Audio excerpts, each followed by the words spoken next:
આજે શ્રાવણ મહિનાનો બીજો દિવસ અમે વહેલા ઉઠીને દશામાનું પૂજાપાઠ કર્યું.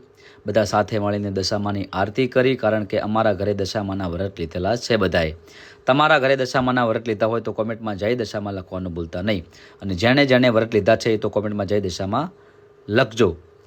પછી એક્ટિવા લઈને અમે અમારા ગામમાં મહાદેવનું મંદિર છે તો મહાદેવના દર્શન કર્યા, કારણ કે શ્રાવણ મહિનાનો પહેલો સોમવાર છે એટલે સોમવારના દર્શન કરવા બહુ જરૂરી છે. પછી દર્શન કર્યા પછી અમે વિચાર્યું કે આજે પણ કંઈક કરીએ, તો હવે અમે શું કરીએ તમે જોજો વિડીયોમાં લાસ્ટ સુધી. પછી દુકાને જઈને 4 પાર્લે લીધા. પછી અમારી ઘરની બાજુમાં કૂતરી વિવાણી છે, એના નાના નાના બચ્ચા છે, વરસાદનો મોસમ છે એટલે મેં પાર્લેજી લઈ અને કૂતરીને ખવડાવ્યા. આ વિડીયો તમને ગમ્યો હોય તો કોમેન્ટમાં હર હર મહાદેવ લખજો, જય દશામાં લખજો, વિડીયો શેર કરજો.